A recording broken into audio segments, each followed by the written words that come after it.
Yeah. What, Kevin, talk about your weightlifting program. What have you been doing the past year? I don't know. Lifting 10 pounds. Paul, what do you want for Christmas? Space Invader. What else? What do you want? Well, I want, Ray, what do you want? anything. Car. Oh. Steph. Protein. Where's Shammy? Can you get Shammy in the picture?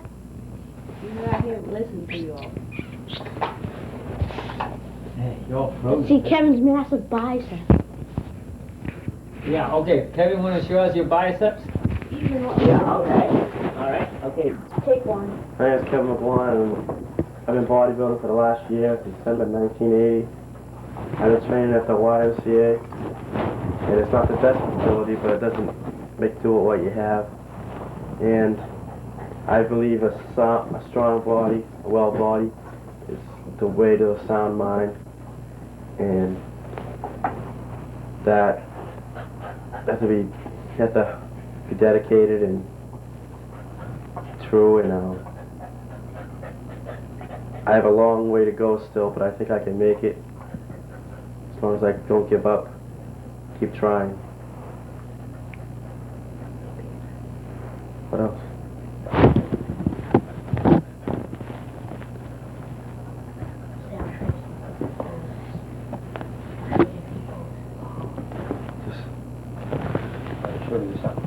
I'll show you some basic poses. This is the front lat spread to show the latissimus go inside. This is the side chest to show the pectoral.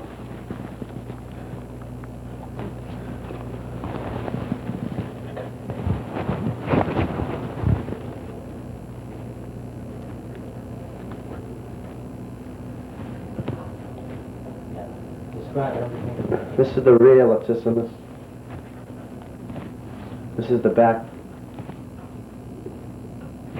This is the tricep. What is involved in the training to get all this kind of muscle test? It's at least 2 hours in the gym a day. Very hard training with little rest. Well, what do you do when you're training? Well, what exercises do you do? Basic exercises, one day upper body, next day lower body. And what do you do for upper body? Bench press for the chest, presses for the shoulders. Well, what describe bench press for a leg? You lie on a bench and you press the weight from your chest. I see. The press, you just press it forward. How many pounds do you try to lift in your bench pressing? 205 for 6 reps. 205 or 6 what? 6 reps. Repetition repetition. is... Pounds, 205 pounds at a Yes. time? I see. Anybody assisting you, or you just doing No, that by just doing it yourself? yourself. What if you cannot carry that weight and it's really Or there's someone full? there to help you. Oh. A training partner. You cannot. You should always have a training partner. Yes. in other words. Well, someone to spot you when you're not sure. I see. And what other exercises do you do? Then you do curls for the bicep. And you can do a push down for your tricep. Or a push out. Or over the head like that. And you do a pull chin up or chin for your lat. And when you say you have this training exercises, how long does it take? An hour and a half to 2 hours a day. I see. And how many people are there in your group? Well, there's no group, it's just me and my trainer partner. The other people are just doing the same thing. Different people, different things. Show us some more poses, Kevin. This is the most muscular pose. It's called the ugly pose because it's strained. I see. Wow, your color changed there, huh? What happens is you go into one of these isometric contractions, isn't it? Yeah. This is just... That's good. Tell us a little bit about your diet. What kind of diet do you have to have?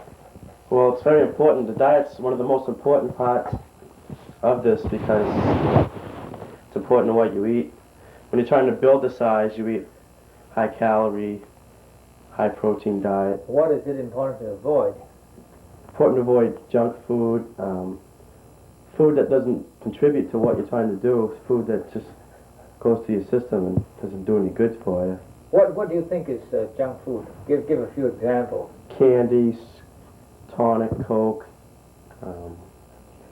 anything with no nutritional value, just sweet. What do you take a lot of in terms of fluid? Orange juice. Orange juice? Yes. Water. How about milk? Well, yeah, milk. All right. Now, in terms of solid food, what kind of food do you take?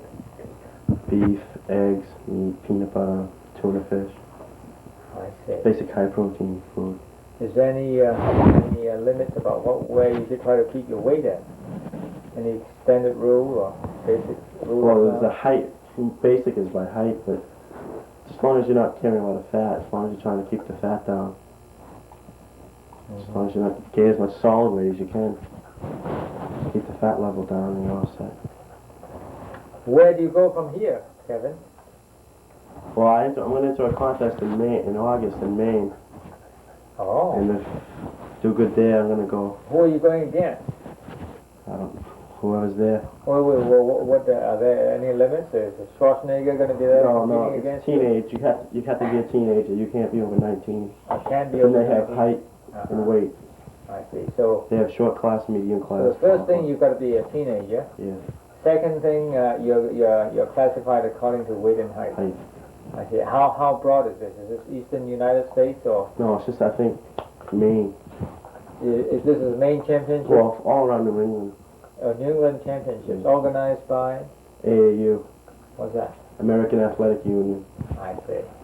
Do you have to pay an entry fee to Yes, it's $5 a year Oh, I see. for the union, for the club. Do you have to You can enter any AAU sponsored contest for free.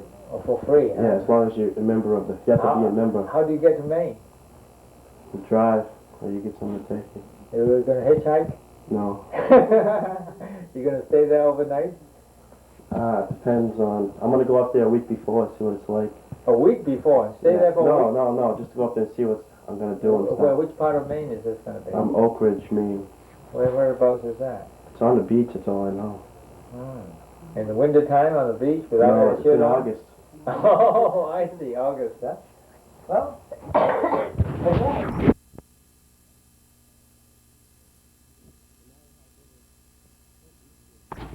And now we have with us Clint Eastwood from the movie Every Which Way But Loose.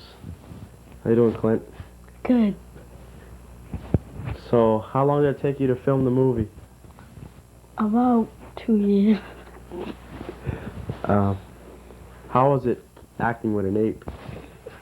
Well, I gotta admit it was pretty peculiar with an ape, but he was a good trained orangutan from South Africa.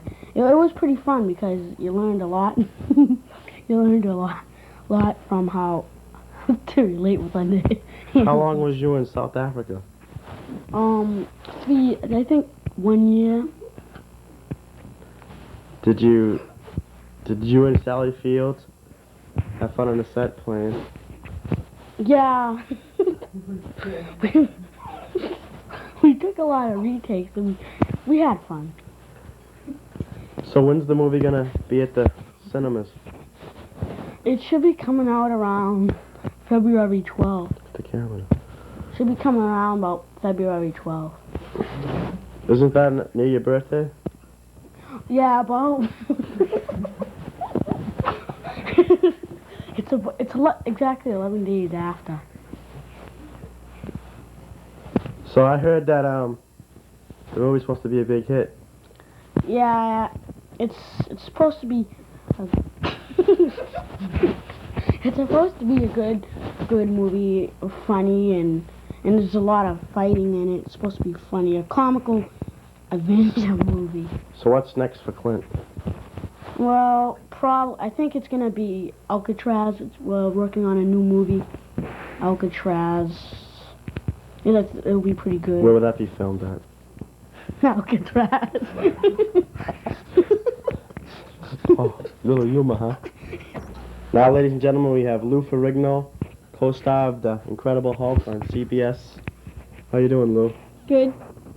How's the series going? Good. How is it being Lou Ferrigno and the Hulk? Well, it's kind of stinky with all that green paint on. Why is that? Just after a while, it just starts to peel off. But luckily, no one notices it. Oh. So how long do you train to keep your body in that shape to play the Hulk? About 6 years. And how long every day? About How 2 or long? 3 hours. A day? Every day? Yes. So, do you ever take a lay off, or how does it work in with your filming? Well, usually after I get done working out, I do my filming. They let you do that? Yeah. That works out pretty good then. Mm. So I heard you get married 2 months ago. Mhm. What's the name? Loli.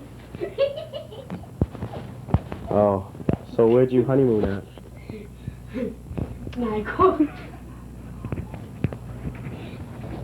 Moody. So how much longer you think that series will last? At least 6 more years. I think so.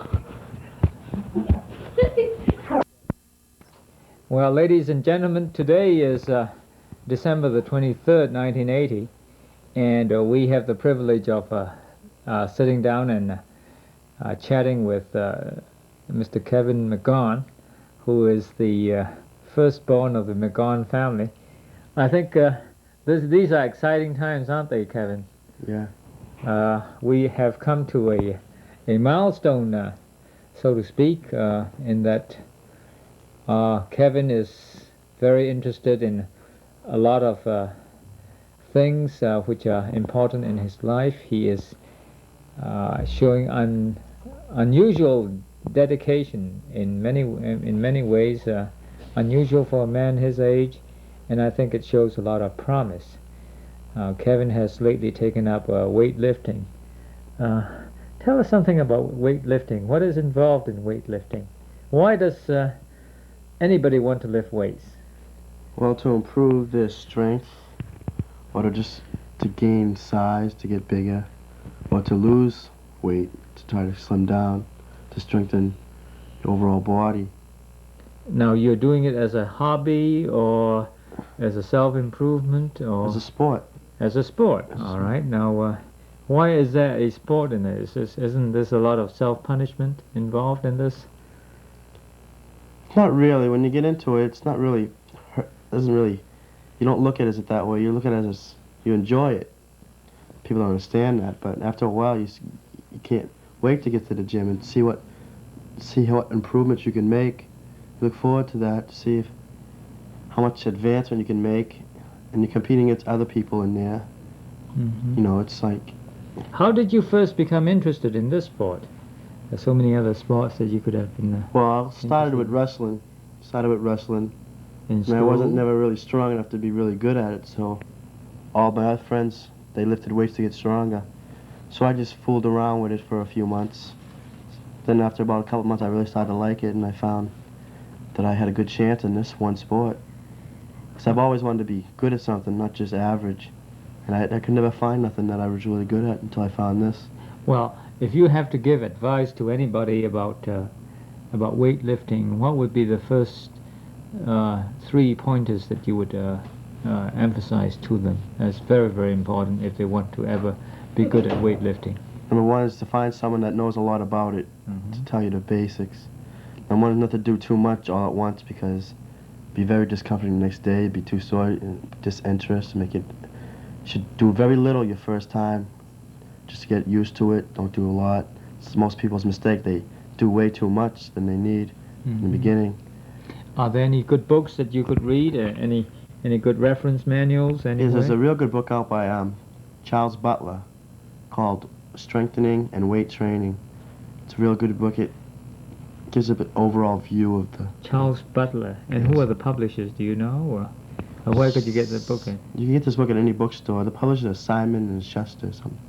Simon and Chester, huh? All right. Where do you train, Kevin? At the local YMCA. I used to Okay. train at the Universal Health Spa, but they changed it so you could only go certain hours, and I couldn't fit that in with my school, so I just went to the Y. What is involved in training? It's basically just getting there every day, training Every as hard day. as. I see. Well, depends on what you're after. If you want to cut up or lose weight, you can go every day. If you want to build up, you go 4 days, 2 days and a day rest, another 2 days and 2 days of rest.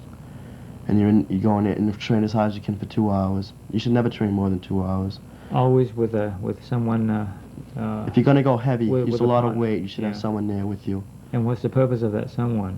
just in case you get stuck or you know, to push you, to have someone there telling you to do more, and someone that makes it a lot less boring. All right. You have Yeah. someone there to. Sort of Plus, you have competition between each other. You see him doing it, and you got to beat him. I see. I So see. it really helps. So really, as a moral support, and also Yes. to help you out when you find yourself trying to lift more than you can Yes. do it. I see. Well, not really more than you can do, but when you tire out and Mm-hmm. you want to push a little bit farther. Well, that's good. So where do you go from here, Kevin? Well, get into my first contest, see how I do there. Then if I do good there, I'll go on to higher ones and higher. Keep building up and see how far I can go. Are you going to be a professional bodybuilder? I'd like to, but it depends on a lot of things. Genetically, you have to be born genetically to have out of one kid out of 1 million will probably make it. What do you mean by genetically? What is Well, you the have to be- optimal build as far as weightlifting is concerned? Well, the wide shoulders, the skinny waists, and the ability to pack on a lot of muscle mass, and to not to have as much fat as possible, to have small joints, but heavy enough bones to support all that muscle, and good proportion, symmetrically, proportion. Why small joints? I was interested to hear that. Because if you have a calf, say 16 inches, if you have like a 12-inch joint, the calf doesn't look that big. But if you had real small joints, it'd make the effect much better. You'd Sort have of much more as sweep. as a contrast, as a counterpoint. Yes. I see. Well, that's interesting. So you are looking forward to a career in bodybuilding. Well, what if you don't find openings there for you? Well, I'd like to stay in even if I can't make it a profession, I'd like to stay in it. I'd like to open a gym. Mm-hmm. Gym. Or you still want to do something in that line? Yes. Maybe a health food store. How about anything academic? Would you be interested in any other profession or trade? Should something happen, let's say you pull a muscle and you damage... I'd like to get maybe into nutrition, be a nutritionist. Oh, well, that's Into interesting. that field. Uh-huh. What is your concept of nutrition? What are the basics? If I were a total layman and I wanted to ask you, what constitutes good nutrition? What would be the few pointers you would say? Number one to would me? be an overall balanced diet. Okay. Not too much of one, just as long as it's balanced, and just limit the sweets and the junk food, and just try to get your basic nutrients. Just get your bread, your dairy products, and your bread, and your meat, and your vegetables and fruits, and try to balance it out. I see. Okay. Nutrition. Do you restrict your the concept of nutrition to basic protein, fats, carbohydrates, and fluid, or do you talk also in terms of the proportions, and do you talk in terms of other nutrients like rest and oxygen? Do these come into your equation at all? You know, there's so many people who are into, for example, high doses of vitamins. Do you recommend that? I don't see why anybody, if they're eating right, eating a well-balanced diet should need high doses of vitamins, unless maybe they have an illness that requires it, or they have a deficiency. The only reason a bodybuilder would take a high doses of vitamins is when he's trying to get rid of all his fat, every last ounce. He has to cut out all those foods, and he isn't getting all those vitamins because he isn't taking enough food to, then he might require to take all those. But when he's just trying to gain size, he's eating a balanced diet. He doesn't need all that. You're not for food fads, are you? Certain high doses of any given kind of food. For example, there are some advocates of a almost pure carbohydrate diet, other advocates of a almost pure protein diet. You think these are more helpful or detrimental overall? No, I don't think so, because I think you need a balance of everything. It's the way it's supposed to be. All these other things, I don't see any reason why they should have to do it if they do it right in the first place. You mentioned junk foods. Can you name a few? Well, candy, cakes, Coke, they're very stuff that doesn't really give you any benefit. Just you eat it and 5 minutes later you're still hungry. It doesn't really do nothing for you, except maybe satisfy your sweet tooth. Besides that, besides the fact that they don't have any intrinsic value of any lasting value, would you say that they could even be harmful if taken in large enough amounts? Yes, because all that sugar, if you're not, it could make overweight, diabetes, all that sugar. And if you're eating a large amount of those, that means you can't be eating well, because you'll be too full. You wouldn't be able to eat other foods, the good foods, if you're eating them in large amounts. You can have all kinds of problems. Well, if I may switch a little bit, you are now what, 16, 15 years old? 17. 17 years old. Okay, so you're fast growing into a full-size adult. Certainly physically you're more than full-size. You have grown up in a family where you were exposed to a terrible trauma with father leaving home. I'm sure it has left a mark on you. Would you care to discuss this a little bit? What kind of impression did it leave you when your father left home? Some things must still remain with you, and I'm curious to know how this strikes you and how you have overcome this, or have you? Well, I've overcome it. What was the first shock that struck you, if you care to discuss that? I couldn't really believe it was happening to us, you know. I heard it happen all the time. That's right. This was something that happens to everybody else. But never happens to you. Now, when it happens to you, okay, what were the feelings that overcame you?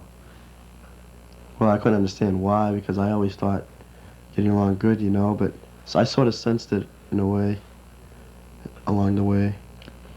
Was if I gave you a few things that came to mind, would you say multiple choice questions?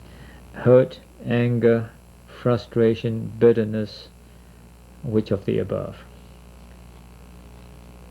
I'd just probably say hurt. Hurt. And hurt at what? At father, mother, God, society? No, just realizing the fact that I wasn't going to have a father. I see. You know. And how long were you devastated? I got over it pretty quick because I realized there's nothing I could do about it. I just. Now, when this happened, you were what? You were 14 years old? 15? Yes, 14 or 15. 14 years old. And I think you took this very well. How did your brothers take this? I guess David took it okay. Paul, he went through a funny stage, I guess. What happened to him? Taking fits, running out the door and leaving. Or running out the door for no apparent reason? Just because he gets mad. And who or at what was he mad at, do you think? I don't really know him. He's just little things like discipline and stuff. And is he taking it out with the fact that father left home and he's angry at father, or he feels that society is not fair to him? What were the feelings that went through his mind, do you think? I guess it was just because he left and because... Have you ever sat down and chatted with your brothers about this thing? No. Have they ever come and talked to you about that? No. No? Interesting. I'm glad that you're so frank in discussing this matter. Let's ask you this. What could have been done to make your lot any easier, if at all? And when I say your lot, I mean you and your brothers and your mother. What would you like to have seen done, which wasn't done? I didn't think my mother got the fair end of the deal. My father got away with nothing. I mean, he left her and she hardly got no money from him at the beginning. He got the car, left us in the house, nothing much, just left. What would you have liked to see done? I would like to have seen, bought her a car, provided her with transportation, a little bit more financial help. Financial help from the father? Yeah. All right. If he had to leave, in other words, at least don't leave the family stranded. Yeah. Okay. What could society have done, seeing that the father decided to up and leave and not provide for any support? I think they helped a lot, society, because they're friends and stuff. All right. You say friends did rally. How did they rally? Well, they helped a lot. Who were the friends? Were they church friends, or were they Yeah. family friends or relatives? Or No, it was church, mostly church friends. church friends. And what kind of support did they give? Counseling, spiritual support, Spiritual support and transportation. transportation. So that meant a lot to you, that Yeah. it sort of rallied you to know that friends and family, friends were true friends, in that they would rally around realizing the predicament you were all in. Yeah. Did your brothers realize this? Did they appreciate this, you think? Yeah, I think so, because they know.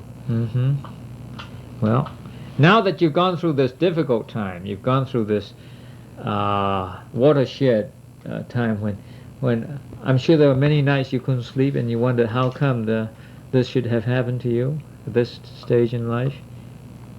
Not really, I just... You accepted that. Yeah. Well, I think you are a much stronger person than you thought you were. You certainly are a much stronger person than I think you would be at age 14, or I would be at age 14. Never really thought about it, I just... Did you ever feel depressed over this thing? No. No? Oh, you're a strong person, very strong personality.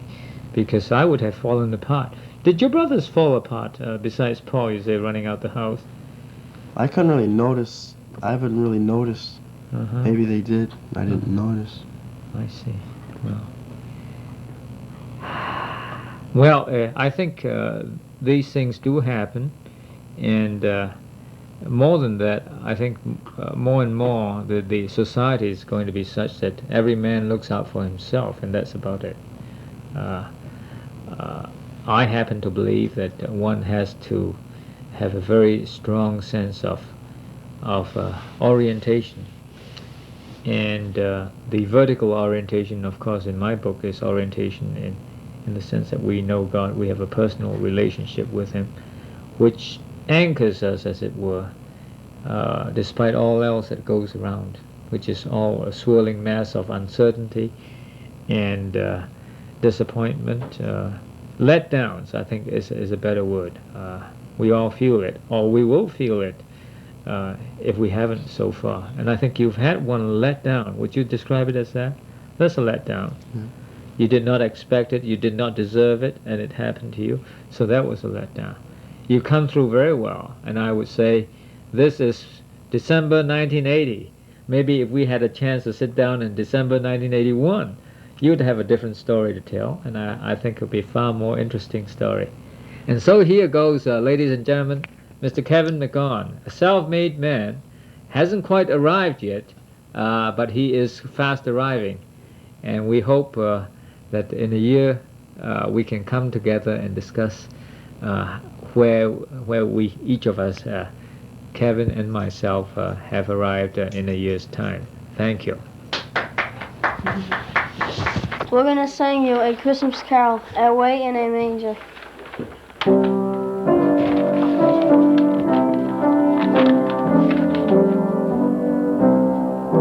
Away in a manger, no crib for a bed, the little Lord Jesus laid down his sweet head.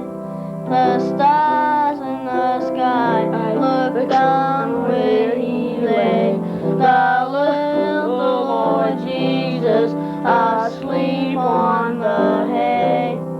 Thee near me, Lord Jesus, I ask thee to stay close by me forever and love me. I pray, bless all the dear children in thy tender care, and take us to heaven to live with thee there.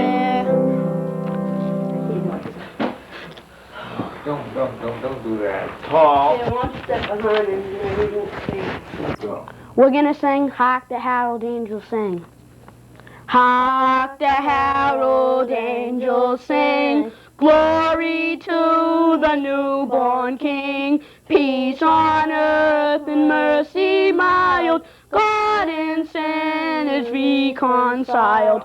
Joyful all ye nations rise, join the trumpet of the skies, with angels' hosts proclaim, Christ is born in Bethlehem. Christ by highest heaven adored, Christ the everlasting Lord. Long desire, behold him come, finding here his humble home. Veiled in flesh to Godhead see, hail incarnate deity. Pleased as man with men to dwell, Jesus our Emmanuel. Hail the heaven-born Prince of Peace, hail the Son of Righteousness. Light and life to all he brings, healing in his wings.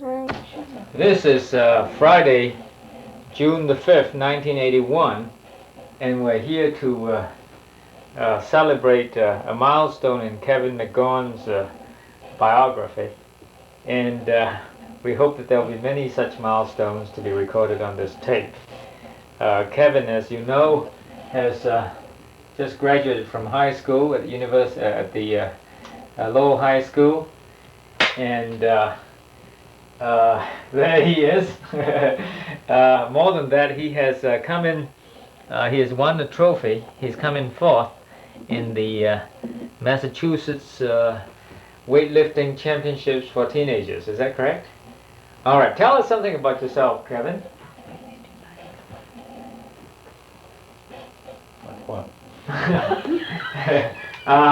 Tell us something about the. Tell us more about this weightlifting. It was a bodybuilding contest Oh, in Worcester, Mass. Uh-huh. There was Teenage Mass for all the teenagers in Massachusetts. Mr. Teenage Mass. Right. And how many contestants were there? And About 50 contestants. all right. And tell us about the judging process. So was it pre-judging and There was all a pre-judging. They judged you compared to all the other competitors When was it held? at 10 When? o'clock a.m. Then the finals were at 1, and they judged Oh, you it by was- yourself. On what date? May 31st, May 31st. 1981. That was a Sunday. Sunday Yes. morning. Yes. And you cut church to go there. All right. So that was pre-judging at 10 a.m. and then what else? At 1 o'clock was the finals, Uh-huh. where they judge you on individual. Okay. All right. Now, tell us. You know, there was a time when you came to this place in Eastbrook Drive in Nashua in December of last year, and we had you at that time recorded, and now we're having you here again, and you made some milestones since then, have you not? What In what way do you think you've improved since then? I'm much more defined, Uh-huh. and I've increased my size, and I've brought up my weak points a little bit more. All right. Now, can you give us a facsimile of what you went through during your contest? All right. I see you're on your own now. Imagine there's music. What do you mean by- contest now? Well, I slept over at my friend's house so I could get an early start in the morning. Woke up about 5 one Sunday morning. Went to eat after not eating for 3 weeks. I got to eat that morning. And then we drove up there for a 45-minute ride. When I arrived, I signed in. Then we had to wait till the judges were ready. So we waited for about half an hour. Then at 10 o'clock, about 10:30, the pre-judging started. We each were assigned a number, and we went in. They had a room to pump up, and we went in there. Then we went on stage and we were compared, and we were called out. What do you mean pump up? Lift the weights to get all the blood to enlarge the muscles I right see. before. Warm-up exercises. Right. I see. And then after that, we had to wait till the medium class and the tall class, and the Mr. Mass went through it. So we had to wait till about 1. At 1 o'clock we came back. We went through our individual posing routine. Then we had to wait to see the results till after the Mr. Mass. Then we received our trophies. Very good. Now, imagine you're now on the stage. They call Kevin McGorn from Lowell, Massachusetts. Right? So what did you do? You went on stage, and now just show us with the routine you went through. On my shirt. Yeah. Oh, you're talking Well, about... take off your Oh. shirt, of course. Yeah. The whole routine. Yeah. Oh, yeah, I'm gonna do this. I know it.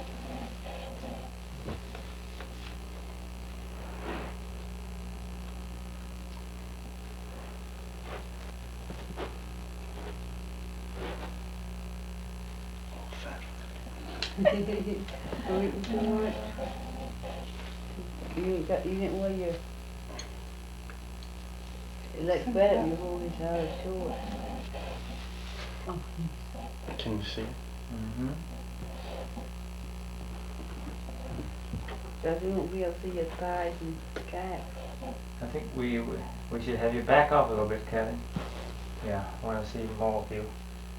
Okay. Go ahead. Describe what you're doing as you go along.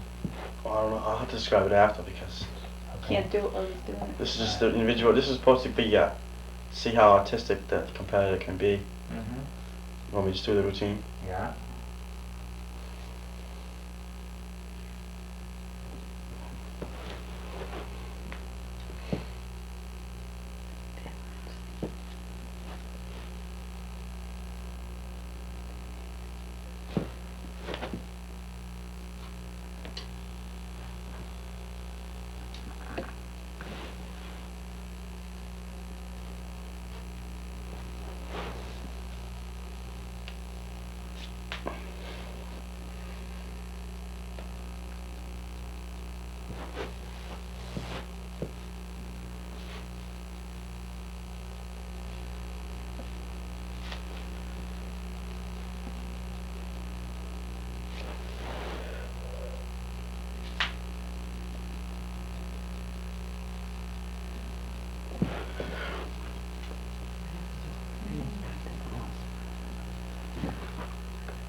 It's up time. I'm just waiting for him.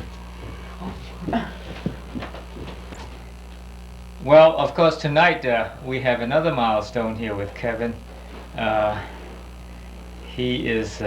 We just had dinner at the Manifold Hotel at a restaurant, and we put away some good food. And more than that, we discussed a few things. Kevin, his mother, Terry, and myself, we have made up our minds that we will rededicate ourselves to God tonight. and seek to put Him first, just for 1 year, isn't that, Kevin? Mm-hmm. And see how God will honor us, not for any religious things that we do or do not do, but for the discipline that we show in trying to put Him first. Why do you think that it will give us any benefits, Kevin? What goes through your mind when we discuss the things in our brief ride up and down Route 3 tonight? Why is this beneficial? Why should we put God first? Because He put us first. That's right. He loved us, and He gave His only begotten Son for us. And more than that, in my experience, this is the secret of success, because the very purpose of living now takes on new definition. You talk of muscle groups taking definition, right? And we talk of purpose in life taking definition. I thoroughly believe that there's no magic in going to church. And I think you agree with me, don't you? And yet, why do we go to church then?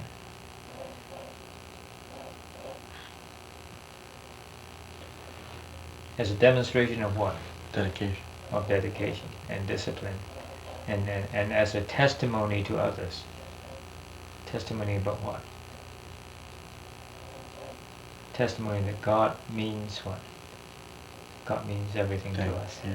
Right? And we want to show others that we love God, and we are willing to put aside the extra hour of sleep that we would have enjoyed, put aside the beautiful things we want to do on Sunday, that we want to do just as a testimony to the world and to God that we love Him and we put Him first. That's the only reason for going to church, not to hear a beautiful sermon. Sometimes they're not so beautiful, so it really doesn't matter. Okay, we do things because we believe God and we trust Him. Right? Now we have two other beautiful people here, and we will have them say something. There, here is Terry. Terry is in her beautiful pink. She's going to work at the Low General. White, don't it? And here's, of course, Kevin's mother, Gloria. And, oh, Gloria, tell us something. What do you think at this time with your firstborn graduating from a lower high? Some thoughts must go through your mind. Oh, first of all, like anybody would think, I'm very happy for him. And I think he has achieved quite a bit in the last 2.5. And I'm very proud of him that he did graduate, finish high school. And I hope the future, or whatever he chooses to go into, and whatever he wants to do, he'll do good at it. Gloria, you yourself have reached a milestone recently. Can you tell us something about it? Like a cigarette thing? Yeah. Yeah. Oh, about 2 weeks ago, I had decided to give up my cigarettes and smoking. And I realized the kids, the boys, they hated it, and I knew it wasn't good for me. And I've had it before, but I thought this time I made up my mind to tell them to do it this time. And Very good. We're all with you. We've all been praying for you, and we know that your determination is recognized by God, if nobody else, right. and He will recognize that as a tremendous sacrifice. Is an offering to Him, as it were. So God recognizes it that way, and we hope that you will continue to do this in His strength, right? Right. Can you do it in your own strength? No. Well, what is that verse in Philippians that we used to share together? Do you remember I can that? do all things through Christ who strengthens me. Good. Philippians 4. 4:16. 13. 13. All right. Now, Carrie, tell us something about yourself. What do you want me to say? I get speechless. I'm camera shy. Well, you reached a milestone too, right? Yeah. Mm-hmm. Well, you melted away some. I gotta melt some more though. Well, what have you done? What have I done? Yeah. Well, I'm going to go to school, and a week from tonight I'm going to be getting my high school diploma. Very And then in good. September I'm going to be going into school to get my LPN.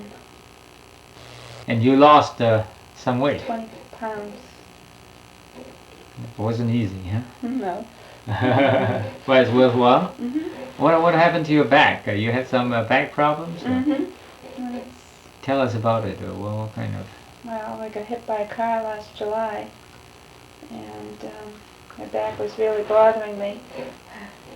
And since I lost the weight, it's not nearly as bad.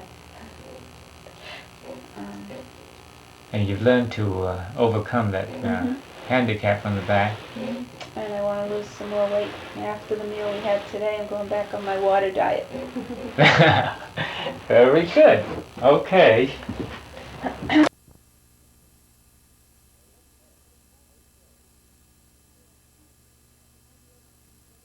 Everything Freddie tells you to do.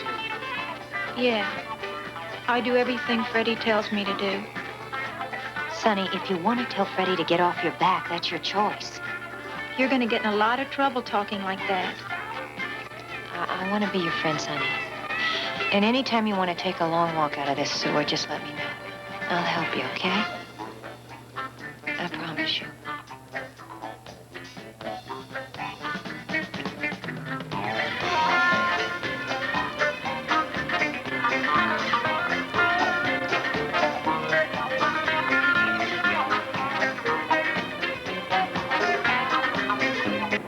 Okay, Charlie. Right. Well, Charlie hasn't heard from them either. The lady takes an inordinate amount of time in the powder room.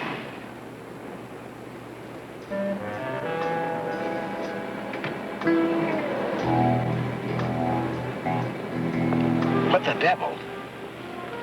Is that Judy? I think it is.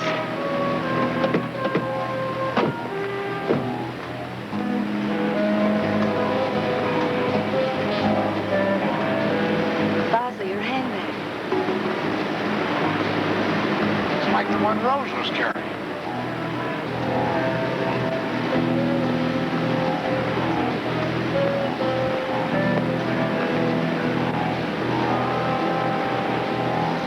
Why are you staring at me?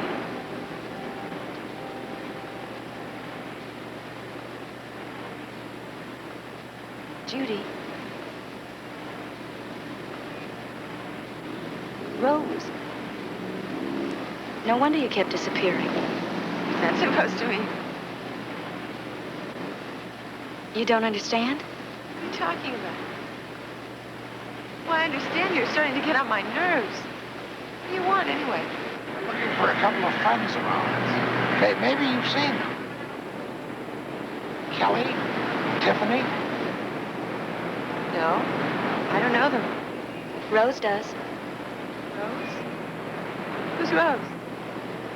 You don't know? Well, I never heard of her. She's heard of you. Well, how could that be?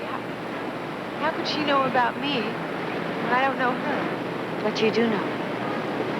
You wrote about the two of you in your song, remember? That's why you have her wig in your purse, and her clothes, and all her gilts.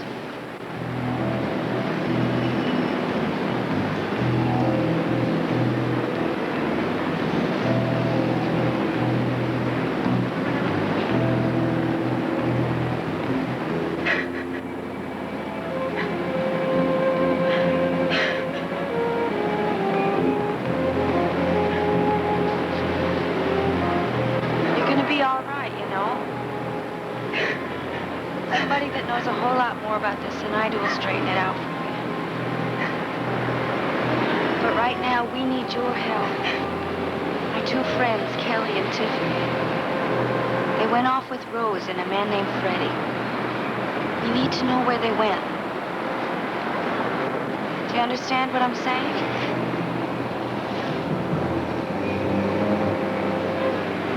Come on. Show us.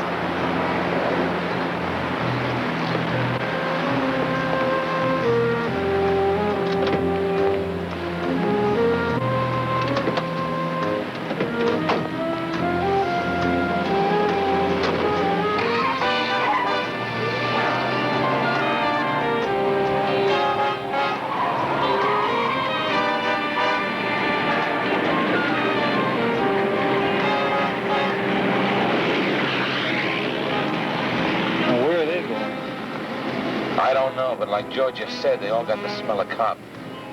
And if she talks, we got big trouble. I'll follow her.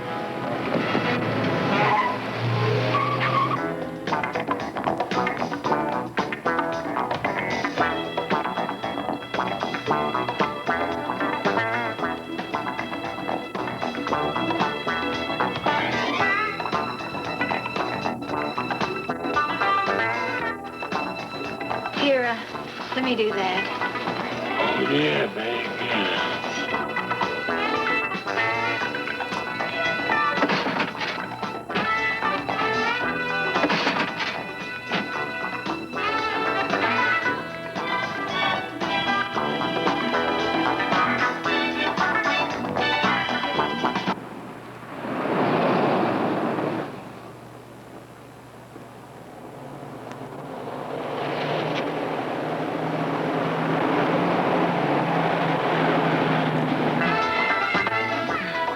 Want a fresh one?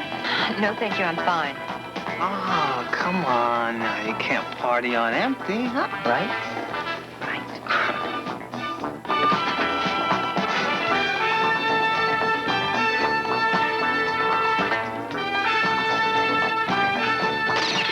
Do you mean what you said about walking out of here? Yes, I did. Then let's go.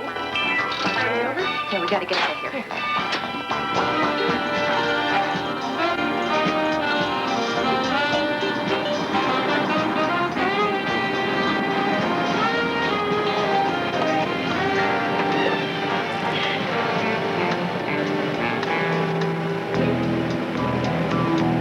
Uh-oh. Freddie's back with us.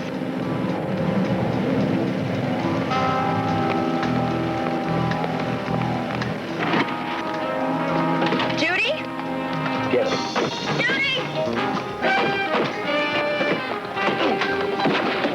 Judy!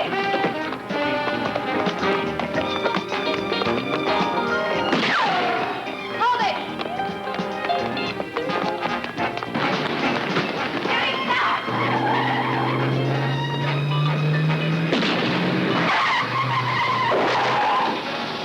Freddie, you can't shoot and you can't drive. So you better pack it in before you hurt yourself.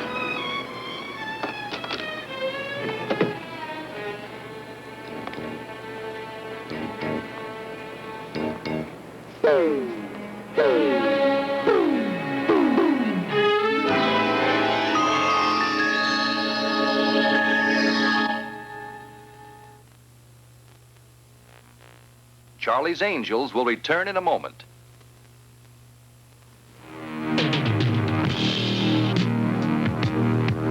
You might like to know about a new aftershave called Denim. It's not for men who want to drive women crazy, but it does encourage a feeling of freshness. If you've been looking for an aftershave as cool as the clothes you wear, get into new Denim, the aftershave for men who don't have to try too hard. Chrysler's building good cars, the right kind of cars. And we don't want inflation to stop anyone from buying them. We want you to see and compare the 1980 Chryslers and Plymouths. So we're making a special introductory offer to our next 100,000 buyers. Get a $300 check direct from Chrysler right now when you buy one of these 1980 Chryslers or Plymouths. Now, $300 won't convince anyone to buy a car they don't want.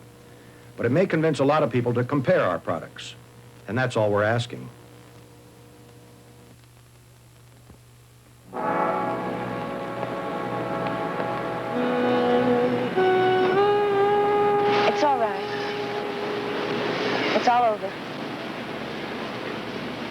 Why don't you let me take you home? I can't. I can't go back. My father thinks I'm a... It'll be okay. There are people that can help you. It'll be better than where you've been.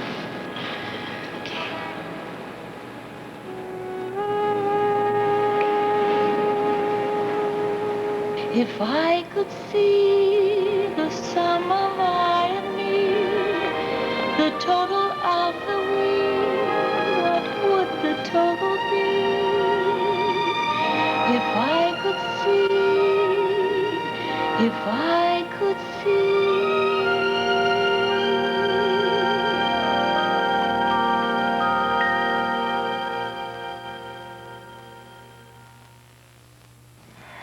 It's dazzling, it's futuristic, but above all, it's fun. Some balloons for everybody, huh? Don't cost you a penny. It's the nutsiest, gutsiest, goofiest, spoofiest, singing and dancingest movie of the year. They're all Pisces. All Pisces? The fish that saved Pittsburgh. Catch the fish, have a ball. Rated PG. Starts this week at a theater near you. I'm getting a free ride. I'm getting a free ride. You'll get a free ride when you change to Sunoco's new mileage oil, MPG Plus. It gives an average of 14 more miles per tankful than regular oil. And in some cars, 28 more miles. Right. Because MPG Plus reduces friction, your engine does less work, and you get better mileage. Get a free ride with Sunoco's new MPG Plus. I'm getting a free ride. Doesn't she always? Next, on Charlie's Angels. I'm really, a prince. That's very good. Eric, I don't think you're qualified for this. Don't worry, I'm in control. I'd say you were confiscated. Well, on a scale of 1 to 10, how would you rate this confiscator? An 11. Get down!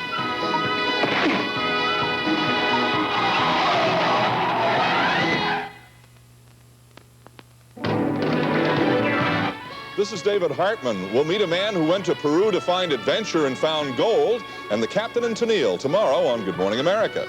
Tomorrow, Laverne and Shirley find their home demolished by an all-girl street gang. Then Jessica Tate turns a governor's party into a hotbed of romantic intrigue on Benson, followed by Barney Miller, Soap in 2020. Now stay tuned for local news next on ABC.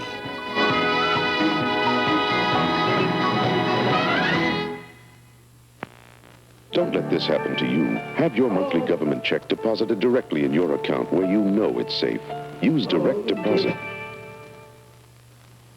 Thursday on 2020. If you own a car like this, built before 1973, you could be in great danger. It's criminal. I'd like to see them go out of business. Ineffective drugs. Why are we paying for useless medicines? Plus, Mickey Rooney. He's back and better the second time around on 2020 Thursday. Gee, that's gorgeous. Hi, it's me, Paul, the talking piano. You must be here for the Fall for Kimball sale. We were thinking of getting a piano for our family, but we're not sure.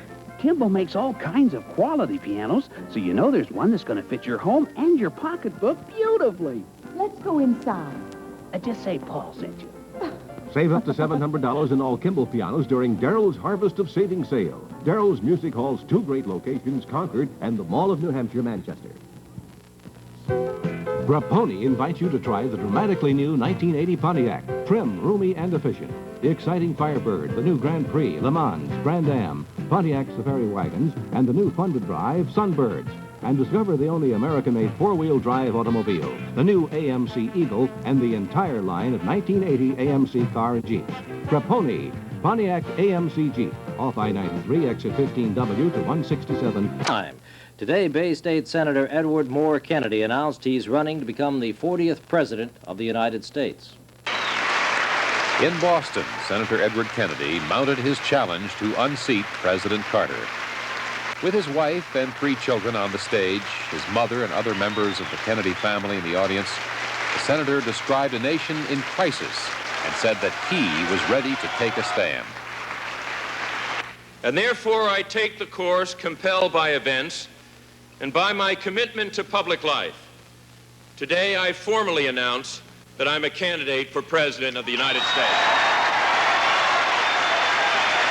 Kennedy said he would run on his 16-year record in the U.S. Congress. I question no man's intentions, but I have a different view of the highest office in the land, a view of a forceful, effective presidency in the thick of the action, at the center of all the great concerns our people share. What role will Joan Kennedy play in your campaign?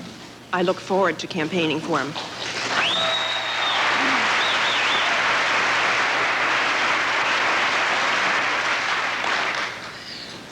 And not only that, I look forward very, very enthusiastically to my husband's being a candidate and then for his being the next president of the United States. The senator and his wife have been living apart for more than a year.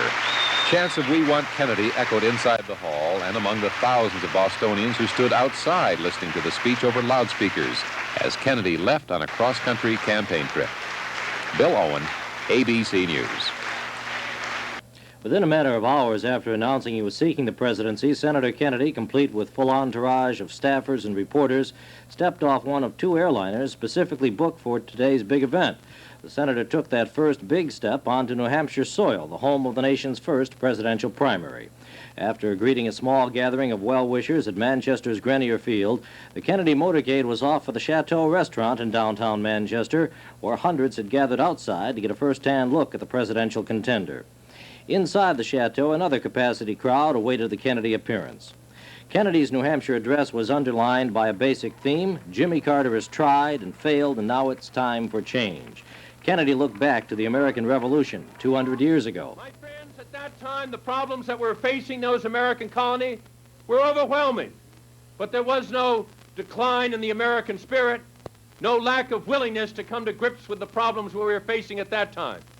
And I say in 1980 that we ought to light those same bonfires. This time it's the bonfires of hope, of determination, of commitment, that we'll get about the business of America, that we'll give something back to this country for all that it has given us, and that we'll elect new leadership to lead this country during the period of the 1980s. Thank you very much. From New Hampshire, Kennedy then journeyed north. Kennedy has now left Maine for Chicago after a walking tour and rally in Portland, Maine this afternoon. Kennedy came to Maine shortly after making his candidacy announcement in Boston, and he wasted no time in attacking President Carter directly. In his spirited speech at a community center in Maine, he said Americans have lost confidence in the national leadership. Kennedy was accompanied by Chicago Mayor Jane Byrne and Governor Joe Brennan, who said Kennedy's appearance in Portland, Maine was a clear message to the working people of the country that he's their candidate. Each endorsement for Senator Kennedy serves only to emphasize the dwindling strength of President Carter's re-election campaign. In recent weeks, many prominent Democrats have been leaving the Carter camp. One of the biggest Democratic defectors was in Manchester today, traveling with the senator. Chicago Mayor Jane Byrne shared the stage at the Chateau with a host of leading New Hampshire Democrats, including Draft Kennedy organizers Dudley Dudley and Joanne Simons. Today, yet another prominent Democrat added his name to the growing list of former Carter supporters now in the Kennedy camp. Well, I've decided that the time has come for all Democrats to stand up and be counted, and I am warmly endorsing the candidacy of Senator Kennedy, and I am urging all loyal Democrats to express their loyalty to the party by endorsing the senator's candidacy. What about loyalty to an incumbent Democratic president, Mr. Carter? Well, it's my judgment that President Carter has not been loyal to the Democratic Party, that President Carter has forgotten the Democratic Party and the Democratic Party principles, and the principles are our platform for the past 3 years. And only now is the president coming back into the party. For example, we have a policy of our elderly people unable to choose between food or fuel. We have a policy where our young people cannot buy houses because of exorbitant inflation rates. We have a policy where our laboring people have their wages held at 7% while the inflation rate is 14%. These are not loyal policies to the Democratic Party. I feel that the time has come now for all Democrats to express their loyalty to the party platform, to the principles, and to reject President Carter and to enthusiastically support President Kennedy. Meehan's crossover to the Kennedy camp thus isolates Carter supporters here in New Hampshire even further. One of the biggest isolated is Governor Hugh Gallen, who continues to support President Jimmy Carter.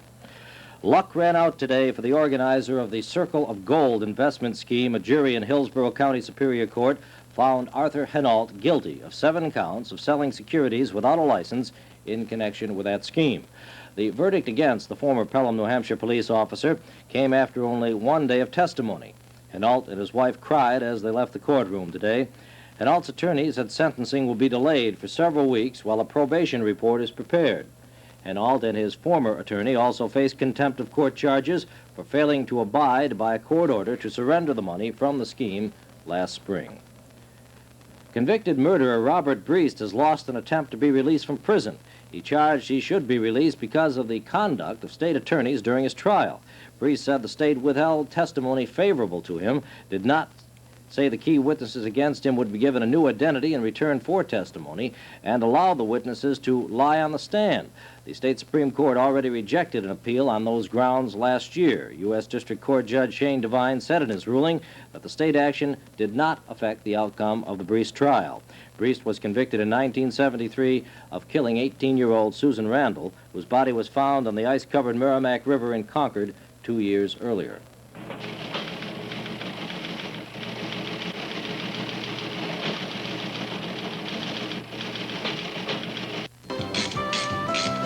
I'm building with Amoskeag Savings. I'm building with Amoskeag Savings. We're building with Amoskeag Savings. 9:30 to 9:30. Now those are branch hours I can build with. At Amoskeag Savings, we're doing everything we can to help you build a better future. That's why when we say we're building a better bank, we mean it. Amoskeag Savings, we're building a better bank for you.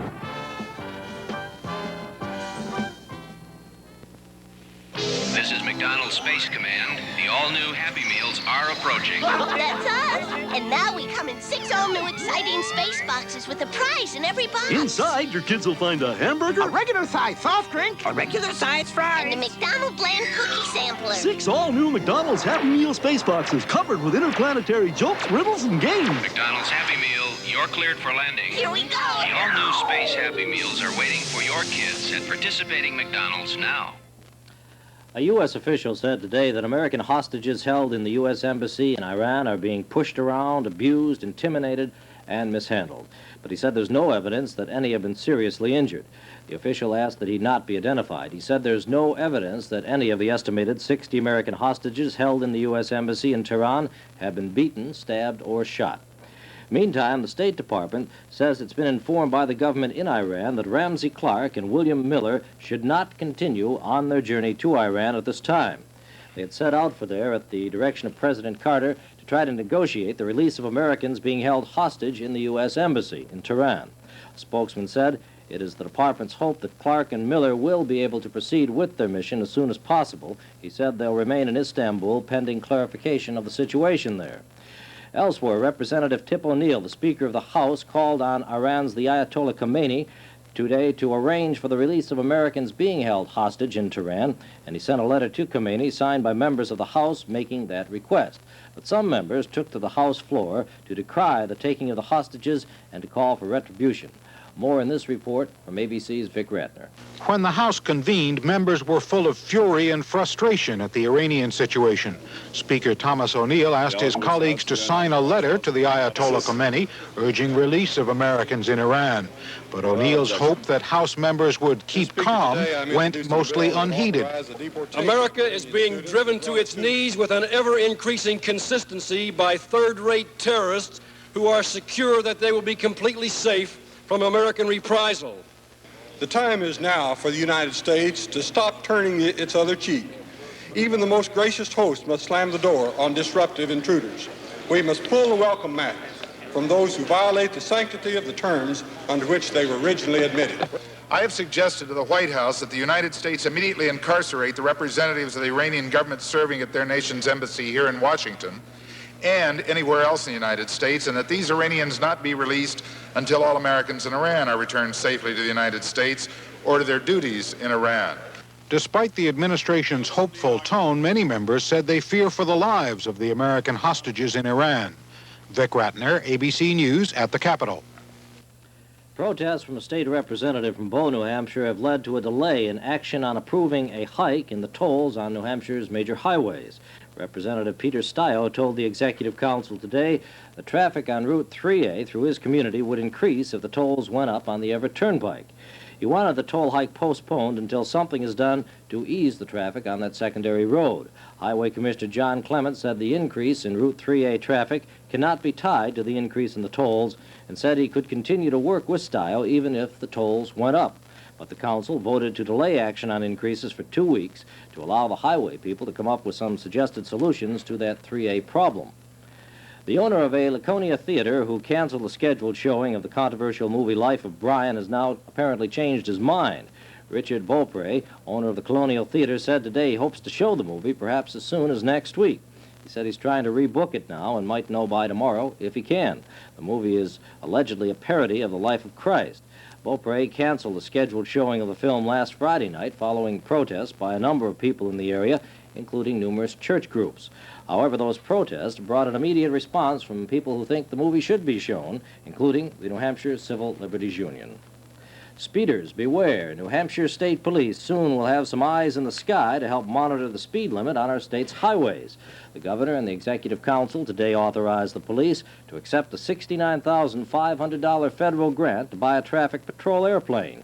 State Police Colonel Harold Knowlton says he does not know just how soon that plane might be in use, but he's optimistic it will help cut down speeding on the interstate highways in New Hampshire.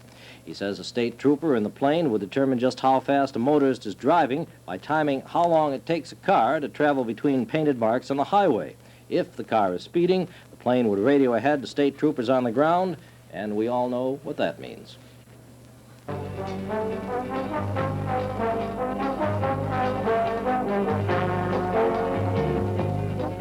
Last year on our annual trip, Freddie missed an exit and we ended up in Cleveland. Yeah, and we had to keep stopping so that Agnes could go to the restroom. Hey, this year, let's rent a bus. We won't have to buy any gas or park all the cars. And we wouldn't have to worry about Freddie getting lost. And they even got a restroom. Charter a Timberlane luxury coach. They're safe, dependable, and economical. For some people, getting where they're going isn't the important thing. It's how they get there that matters. It's for this person that we designed the John Deere Sportfire. Up close, it promises performance. And out on the trail, it delivers. So even before you get where you're going, they'll know you've arrived. The Sportfire, one of the new breed of Deere. Well, the forecast calls for a lackluster Thursday, whatever that is. Bambi? Well, I will explain. Tomorrow, of course, is Thursday. We all know what that means. And a lackluster day means weather like today. We had some rain showers, very foggy, misty. The same sort of weather that bored Pennsylvania, came up through New York State, was the same weather that bored us today. It will continue not to the same effect, but we will continue to have lingering clouds as it does clear up towards the weekend. It won't be until the weekend that we see what we could hope for would be called ideal weather. But first, let's take a look at the record book from Concord. The high today was 47 degrees, the low this morning 30. Right now it is 39 degrees. Relative humidity is 96%. Pressure reading is 29.99 and steady, and the wind is calm. On the New Hampshire-New England map, as we just mentioned, 39 degrees in Concord, cloudy skies. It's 46 in Manchester, cloudy in our area where MUR is located. It's foggy in several areas. Concord, Portsmouth, Portland reporting partly foggy to foggy conditions. You might call it the twilight zone effect because there is fog as you're driving down the highway. You might see a little bit of fog here and there, but above that, in certain areas, you can still see the stars. Over the Cape is the only area in which they report totally clear skies. 47 there, 50 degrees. No, this was a reading from this afternoon. Let's just push this down here. Providence, 48 and cloudy, partly cloudy in Worcester, 42 degrees there. Hartford reports cloudy conditions, 43, 47 in New York City. Elsewhere, Lebanon, 44, cloudy conditions there. Rain showers in Burlington, 42 degrees. Up at Mount Washington, cloudy, 25 degrees. The wind out of the northwest at 8 miles per hour. And yes, I bet you can read those numbers tonight. The tides and sunrise and sunset for tomorrow. High tide 1:36 a.m., again at 1:45 p.m. Low tide at 7:34 a.m., again at 8:13 p.m. The sun will rise tomorrow at 6:30 a.m., setting at 4:29 p.m., giving us 9 hours and 59 minutes of daylight. On the national map, you might want to call this the jump rope frontal system. It has not changed too much from this afternoon and early this evening at 6 o'clock. The cold front remains all the way from the lower portion actually of Maine, going over the Atlantic into the Gulf of Mexico. It has become stationary in New Mexico. It was partly stationary in Texas today. Texas had some cool weather, whereas in contrast, in the northwest portion of the country, we had some clear skies, and we also had some warmer weather.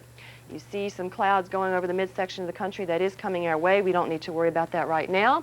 The frontal system that came through and gave us the rain today was really almost non-existent. However, it did exist as far as seeing some clouds and rain. I was a little bit surprised to see to what extent. We did have a rather kind of dismal day today. There was about 1 to 3 inches of snow in the state of Minnesota today. No snow in our area. Florida was rather mild and warm today. In fact, it was mild all along the southeastern portion of the United States. Here are the details for our area. For tonight, mostly cloudy, chance of rain more likely, just patchy fog tonight, a low of 32 to 37. For Thursday, partly sunny. It will take a while to clear up, though. We might see some of this cloudiness and a little bit of rain showers still in our area before it does clear up, a high near 50. Thursday night, a little bit clearer, a low of 28 to 35. And for Friday, partly sunny, a high near 50. Saturday through Monday, the extended forecast, we have a chance of showers north and partly sunny elsewhere on Saturday. We have a chance of showers all over, all sections on Sunday. And once we start the work week on Monday, it should be fair once again. That's it for the weather. Now here's a New Hampshire Daily Numbers drawing.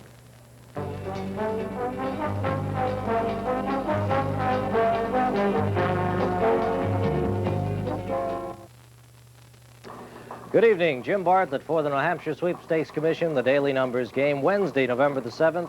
What's your number? Let's take a look together and see if we can't come up with your number tonight. Wednesday, November the 7th. Kind of dreary day. A good day for a winner, though. Let's see if we can't find one tonight. Just heard about an individual in Nashville who won $2,400 on the game. Number 3 is the first number. There are winners each and every day in the Daily's Numbers game, and you can be one. Number 1's the second number, 31313. 313, the fourth and final number. 03130. 3130, 3130, and that's the number for Wednesday, November the 7th. Once again, we thank you for joining us and invite you to join us each and every night, Monday through Saturday, for the Daily Numbers drawing. Good night. Arctic Cat enters the 1980s with the most advanced and sophisticated line of snowmobiles ever put on snow. Pantera, the 1980 Cadillac. The revolutionary Trail Cat. The all-new Panther. The uncompromising Lynx. The amazing Jags. The incredible El Tigres. Arctic Cat. It's black magic. Campers Unlimited Northwood or Morrison Sports Center, Lee, New Hampshire. When you think of cheese or real sour cream dips or tangy, intriguing sauces, think of Hell of a Good. Made in New York State and delivered directly to your favorite grocer's dairy case, it's the freshest food buy you'll make. Hell of a Good brings back memories of the old country store because it's still made and aged with no added preservatives. So for zesty dips and sauces and tasty, creamy, textured cheeses for special party creations, pick our label. We're one hell of a good product. Well, this may come as somewhat of a surprise to you, but the New Hampshire Office of State Planning says the per-person taxable wealth of New Hampshire communities has more than doubled in the last 8 years. The Planning Office says the average property valuation per person in 1970 was $11,870. In 1978, it rose by 128% to more than $25,800. The Planning Office said inflation was responsible for only about half of that increase. It said that while the taxable property valuation was going up by 128%, the inflation rate increased by 68%. Police in Hanover, New Hampshire, are investigating attacks on 4 Dartmouth students within a half hour last night. Police say one of the 4 received a broken jaw and had his wallet taken. Hanover Police Captain William Moore says the attackers had apparently been drinking and smoking marijuana. Dartmouth spokesman Robert Graham said there appeared to be a pattern to the attacks, but labeled them isolated instances. In a government-financed experiment, a sawmill and wood processing plant in Warren, New Hampshire, is going to try to power itself using its own waste wood.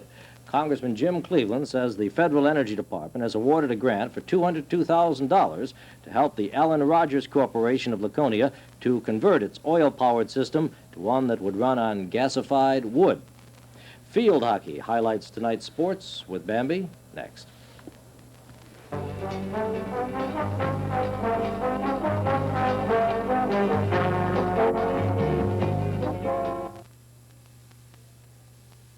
Wilmington Ford, the Big W, is giving the biggest deals on used cars. Right now, Wilmington Ford will sell you a 1977 Ford or Chevrolet wagon or sedan for only $29.77. These farm lease cars come equipped with power steering, power brakes, radio and air conditioning. Choose from 1977 Ford wagons, Ford sedans, 1977 Chevy Impalas, or Chevy wagons, backed by a 6,000-mile, 90-day powertrain warranty at Wilmington Ford, where you'll always find over 450 used cars to choose from.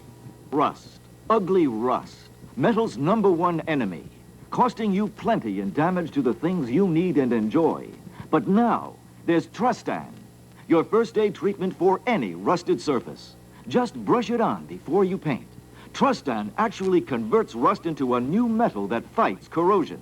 Guaranteed in writing for 2 full years. Trustan, your first-aid treatment for rust.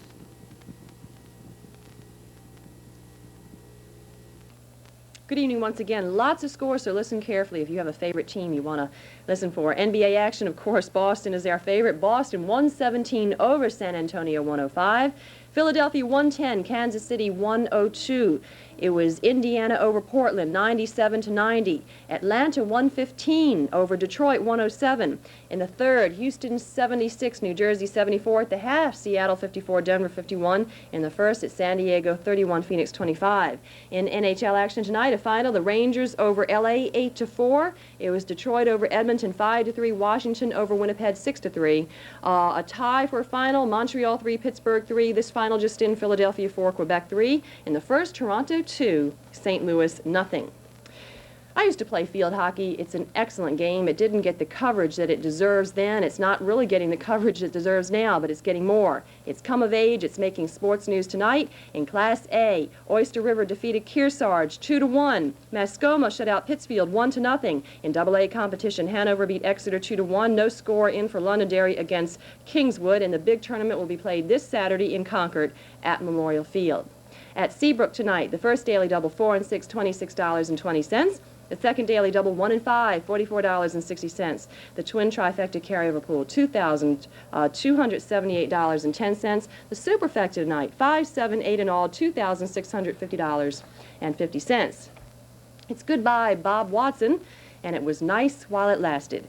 That's the feeling of many Red Sox fans today after hearing that Bob Watson will be signing a contract with the Yankees. Watson said it was a tough decision since he basically wanted to stay in Boston, but apparently George Steinbrenner made Watson an offer he could not refuse. 2 New Englanders finished high in the $75,000 Syracuse Professional Open Bowling Tournament. Wayne Webb of Rehoboth, Massachusetts finished 4th in the tournament and took home $3,500. And Willie Willis of West Haven, Connecticut finished 5th and won $3,000. The tournament, by the way, was won by veteran Mike Durbin of Chagrin Falls, Ohio, to the chagrin of everybody else, of course. Well, he's not running for office, but his name has been the topic of conversation lately. Mayor Stanton comments on Cy Young Award winner Mike Flanagan. We're elated, of course. The Cy Young Award is a very important award and one that's cherished throughout the profession of baseball. It couldn't happen to a nicer boy, and being from Manchester, of course, a little bit more, say, ice cream on the apple pie. We're elated. It works in so well with what we want to do for Mike to show him our appreciation for the way he has represented Manchester. It's you know, every time that he pitches, it's Manchester, New Hampshire that's pitching out there with him. It's being mentioned all over national television, and he's done an awful lot for the city of Manchester. Saturday is Mike Flanagan Day in the Queen City. Sunday, Mike will receive the Granite State Award at Hampshire Hills in Milford. BU is ranked third this week in the NCAA Division 1AA football standings. The Terriers, with a 7-1 record, are rated just below number 1 Grambling and Jackson State. Massachusetts is ranked 9th, and New Hampshire is tied for 10th with Nevada at Reno. In basketball, the Granite State has gone international. The Wildcats recently hosted a team from Yugoslavia. Unfortunately, they lost, and Dartmouth hosts the national champs from the Republic of China. The game is the first preseason game for Dartmouth under new coach Tim Cohane. Don't forget the 9th annual Ski and Skate Exchange, sponsored by the Pat's Peak Ski Club, Saturday, November 17th, starting at 1 p.m. Skis, skates, sleds, ski clothing, and other winter sports equipment should be brought to the lodge on Friday. The event helps raise funds for ski racing and freestyle programs for children. That's it for sports. Jim Bartlett will be right back.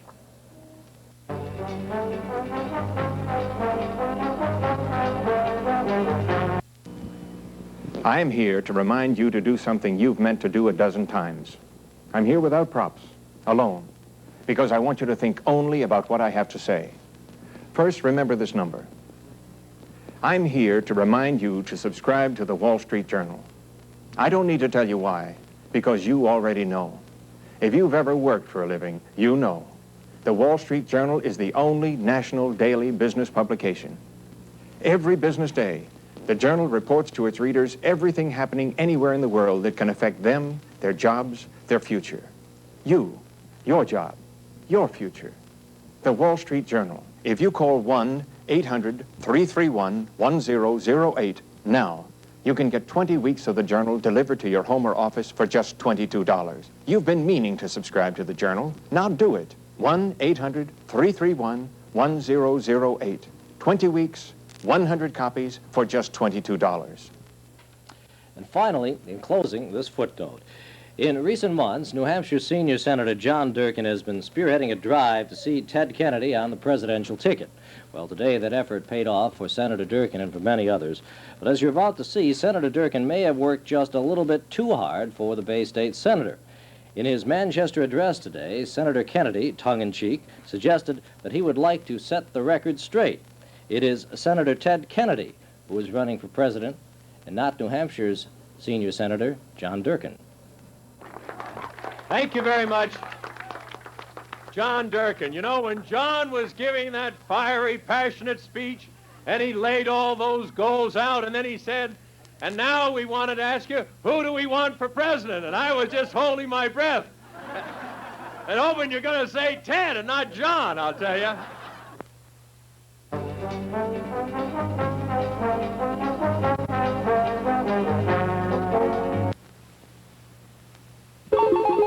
Do viewers have anything to say about what gets on the air and stays on? What's it like to be 12 years old and out of work? Where are the Bee Gees headed now that they've ridden the crest of the disco wave? The answers make fascinating reading in the new issue of TV Guide. Have car prices got your head spinning? Right now at Merrimack Lincoln Mercury, you can save some...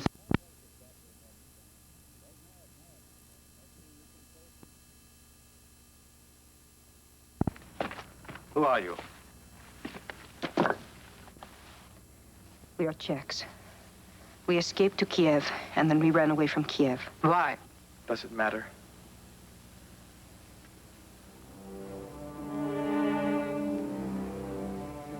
You are Jews. We are too. Shalom. Shalom. Shalom. Jews with guns. Very few guns. The 50 partisans? Uncle Sasha's imagination. I am Sasha, commander of the partisan brigade from Zhytomyr. You know, lucky we found you instead of the Ukrainian partisans. They would have killed you as soon as the Germans. Do you have a gun for me? No. At the moment, we have a lot more Jews and weapons. Come, let's go to the camp. You both look starved.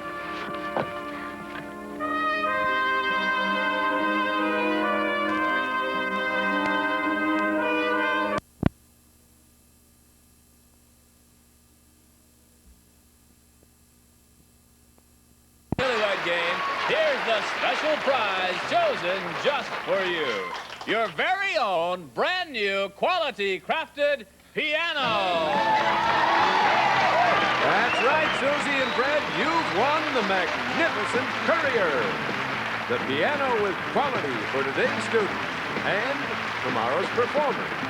Now with Courier Coat, the finish that resists scratches and stains. And it's all yours for years of musical pleasure as our lucky winners on the Newlywed Game. Fred and Susie, congratulations to you for being our winners on the Newlywed Game. What are we going to do with a piano? Congratulations, couples. Thank you very much.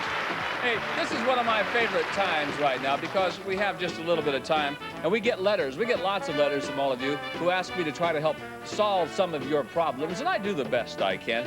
For instance, I have a letter from a lady named Emma from Cleveland. She says, "Dear Bob, we love you and the Newlywed Game. Me and the mister have been watching it for years. Now, I know you give lots of advice to newlyweds, but what about us oldie-weds? Next month, listen to this, next month, Hiram and me, love the English, we'll have our 50th wedding anniversary. Now, here's my dilemma. When we were young, our favorite song was Making Whoopee. But what should the band play for us now that we're in our 70s? Well, I suggest perhaps The Impossible Dream."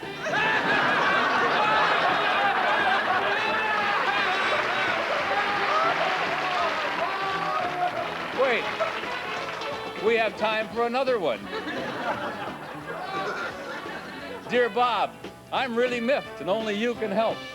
Here's my problem. There's a young couple across the street that certainly are in love. Every morning, the husband always passionately kisses his wife on the steps of their house. Now, my question is, why doesn't my husband do that?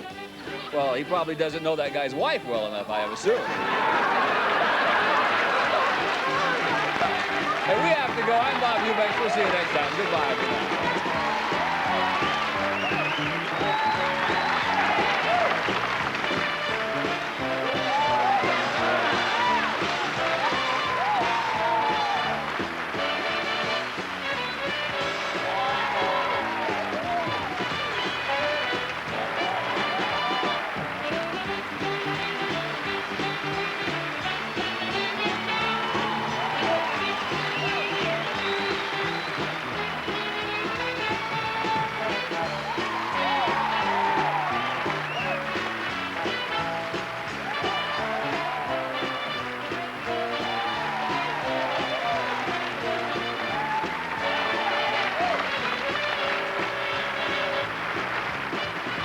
The Newlywed Game is a Chuck Ferris production.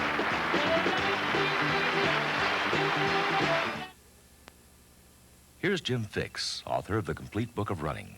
I run because the human body needs exercise, and to me, running's the most natural way to get it.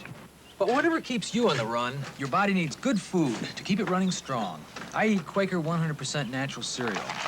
Whole grains, fruit, nuts, brown sugar. It's a great tasting source of natural food energy for me and my family. Quaker 100%. It's as natural a part of my day as running. No matter where you run, new high-performance Fava Olympians are built for you. Traction treads for road and trail surfaces. Flared wedge and midsole for lateral stability. Cushioned heel strike. New rounded seamless toe box for more comfort. Nylon and suede Fava Olympians. Special price $10. $10 for men and boys. Rainbow stripe for gals, $8. High-performance Fava Olympians in a class by themselves. All I've heard is more, more. Now it's less, less. Year after year, I've asked for more. This year, I'm asking for less. Do the boys want more? The boys want less. Schlitz Light, the beer that has less calories, is less filling, and yet has great taste. Schlitz Light, where less calories add up to more beer. When you're my age and you can't do more, less looks pretty good. Schlitz Light, where less calories add up to more beer. Complete weather report at 11 on 7.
Where are you, Willis? You know I can't see you in the dark.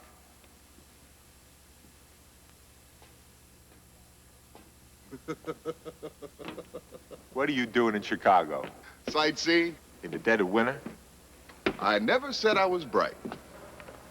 You can say that again. I carried you through Boston College. Oh, sure you did. You, want to shoot a little horse? This was never your game. It doesn't look like it's yours anymore either.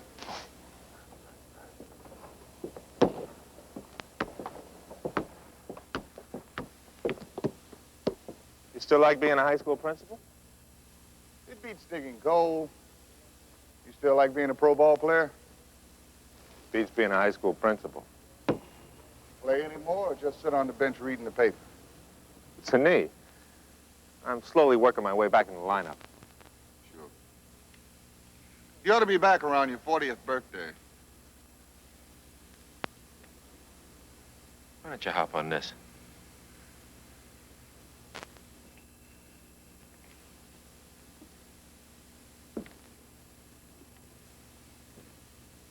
You want to move to L.A.? Why? You're never going to be a superstar. It doesn't look like you're even going to make the starting lineup anymore either. There's one thing I always liked about you. You always know how to make a person feel worse. You want to be stroked, go to a massage parlor. Carver High needs a basketball coach. And being as you're over the hill, I thought maybe you'd like to use your teaching certificate for something other than a wall hanging. What makes you think I'd be any good as a basketball coach? Desperation. No one will take the job. I need a tough, honest coach who knows how basketball is played. I don't even know what a high school coach does. Coaches. That's it? More or less. It's the more I'm worried about. Well, look on the bright side. You'll be on probation. And if you're lousy at it, I'll fire you. You really know how to make a job sound appetizing. It's settled then? How much does it pay? Less. Less than what? Less than you can live on. That makes it irresistible.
Okay, let's move it, ladies.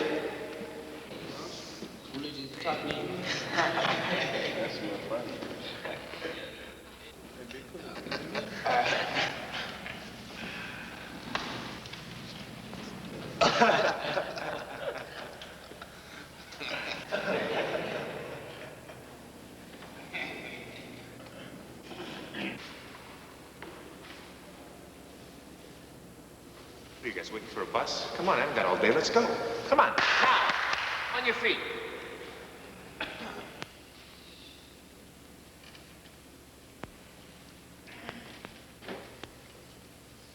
Looks like we got ourselves a new coach. That's right. All right, you guys, I want you to divide say, yourselves man, in... keep the volume down. What's your name? Hayward. Mine's Reeves. You remember mine, because I'm going to remember yours. You remember mine, because I remember yours. From what I hear, you guys need a basketball coach real bad. We don't call it basketball here. We call it round ball. What's your name? Thorpe. Mars. Which comes first? Mars. But I don't answer by that. All right, divide yourselves into two teams. Let me see how you play. Hey, is this an audition? Yeah. You ought to be in pictures. You ought to see. You ought to be in pictures. What's your name? Swami.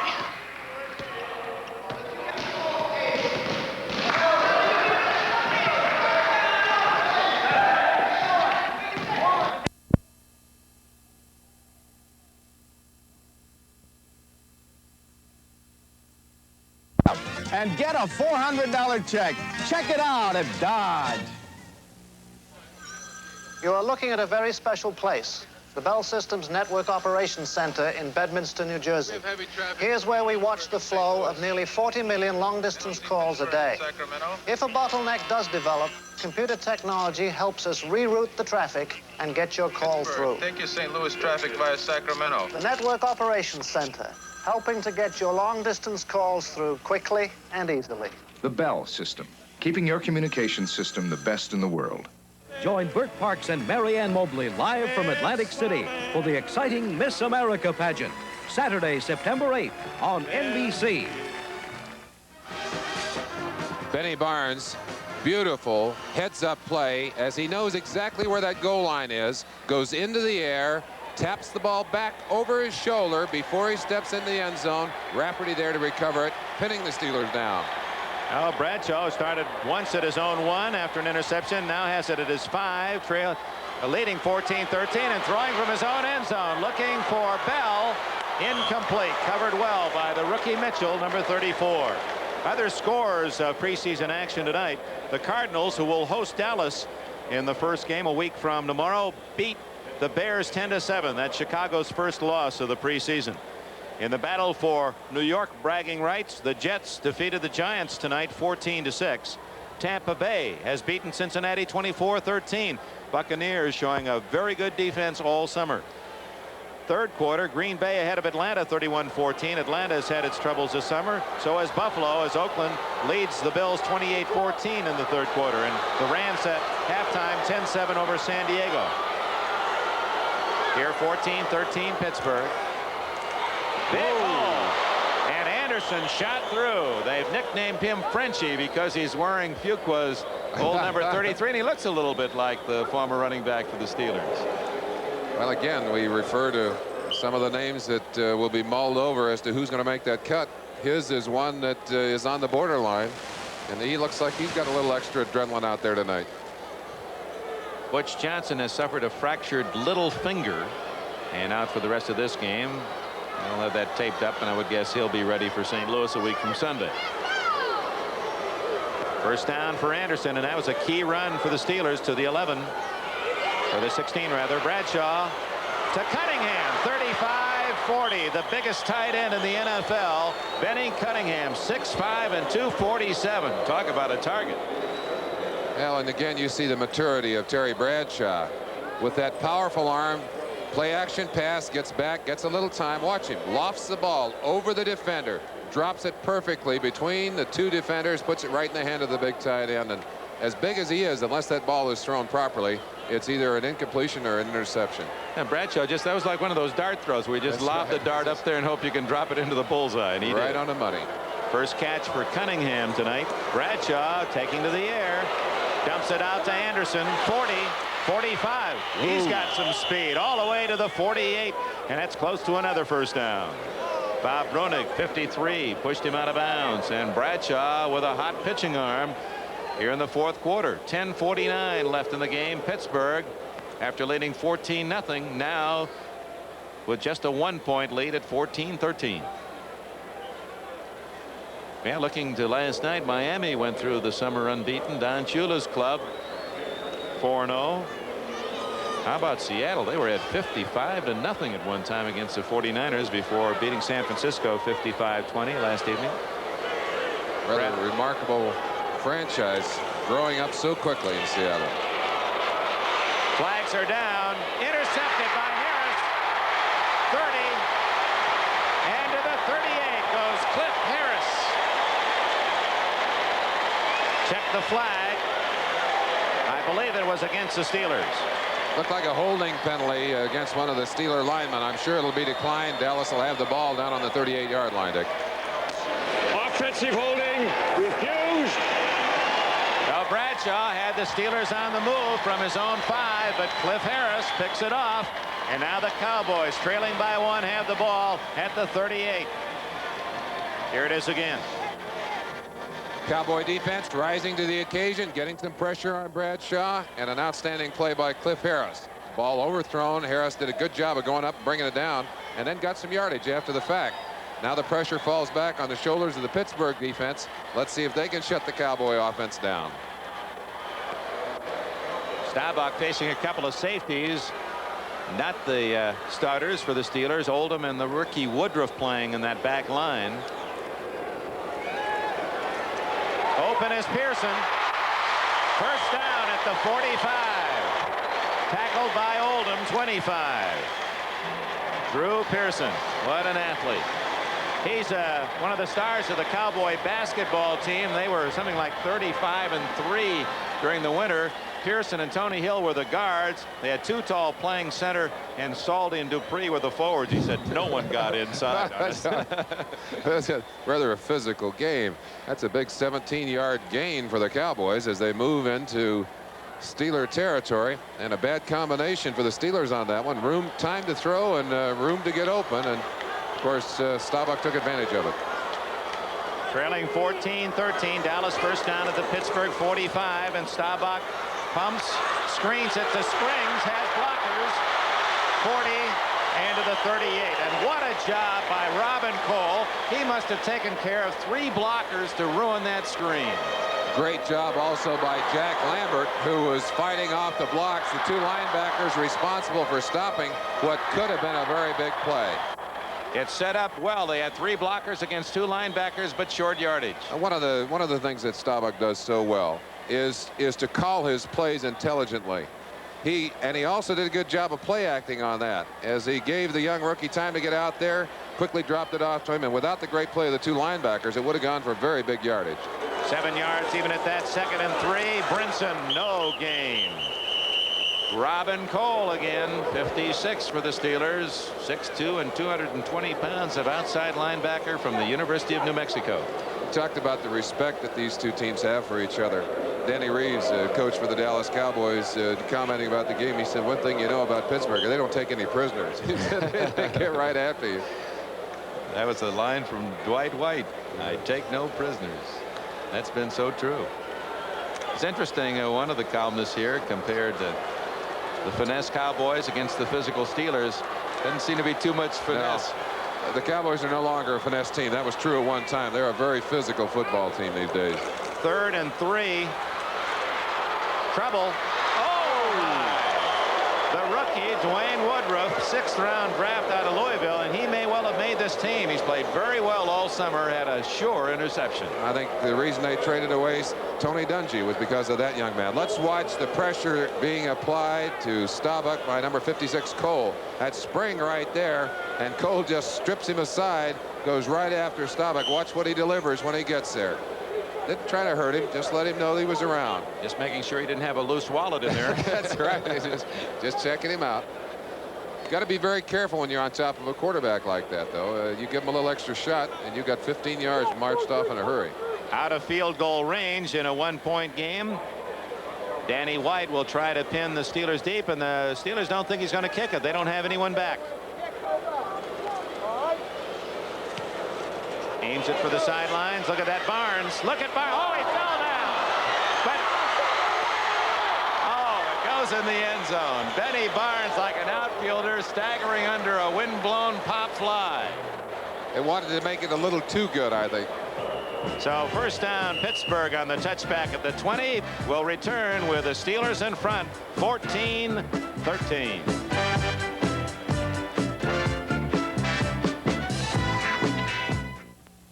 These are the blueprints for an automotive revolution. This is the J.C. Penney shock absorber. Its unique patented metering pin adjusts the ride automatically while you drive. So you get the control of heavy-duty shocks when the going gets rough, and the ride of original equipment shocks when the road is smooth. And if it ever fails, return it. We'll replace it free for as long as you own your car. The J.C. Penney shock absorber. It's the last shock absorber your car will ever need. I've got something here you're really gonna love. Trust me, trust me. It's new Wonder Bond glue. With Wonder Bond, you can glue glass, china, plastic, or metal in just seconds. And one drop of Wonder Bond is strong enough to hold up to 5,000 pounds. You still don't trust me? Then trust this. It's from Elmer's. Stick with a name you can trust. New Elmer's Wonder Bond. On NBC Sports World, inmate James Scott puts his undefeated record on the line against Italian light heavyweight champ Eno Cometti, live from Rahway State Prison. Plus, taped coverage of the Clark Trenton 150 auto race, all on Sports World tomorrow. Well, after the punters do the physical job, then they become the emotional cheerleaders. Danny White, reaction after that ball was not, oh, come on, I didn't do any better than that. He put it right on the money, and Wade Manning actually was the guy down there to bat it back, and it had that ball taken a cowboy spin, it would have been right back tied into that end zone again. As it is, the Steelers get a break, get it out on the 20-yard line. Bradshaw must feel like he's out in the fresh air all the way to the 20. Lots of breathing room. 14-13 Pittsburgh. The rookie Anderson. Oh, 25, 30, 35. And did he put a move on? Yeah, we've got a holding penalty on 72 Jerry Mullins, though, as the official quickly threw the flag, and that's all going to be for naught, unfortunately. But Mr. Anthony Anderson showing some quickness. Maybe you get a chance to see that holding penalty inside. Watch number 72 right there. That's 76 Bethea. He just got a hook on his arm there. You saw it right there. Anderson showing great acceleration to the outside. Barnes coming up. Good block right there to spring him. Good balance by the young rookie. Why, you can see why people are hoping he'll be cut. A couple of guys here saying, please, I'd like to take him home with me. Yes, some head coaches salivating just at the thought that kid can play. And he was a free agent picked by Pittsburgh. So half the distance on the foul. Actually, they get the full 10. First down 20 at the Pittsburgh 10. And Bradshaw says, now I got Cowboys right where I want them. That's a scramble, apparently a blown play, and Bradshaw ducking for cover. Thomas Henderson ran him out of bounds. May have gotten a yard. It'll be 2nd and 19. That almost looked too quick for a blown play. Maybe Bradshaw thought he was going to run that one, but then he realized how many white shirts were tracking him and decided that the best place was out of bounds. You see the rushing by Staubach, Bradshaw, both productive. Staubach extremely productive. A lot of that out of the shotgun, and one of the reasons that they had such a high ratio of conversions on 3rd down into 1st down. And he's used one of those scramble passes for a touchdown to Ron Springs tonight. Dallas defense very loose in the secondary. Up the middle to the 16-yard line goes Rick Moser from Rhode Island, his 2nd year, 6 feet and 210 pounds. He was twice an academic All-American Division II and a good blocker. Injured. We've got somebody on the ground. Henderson is down.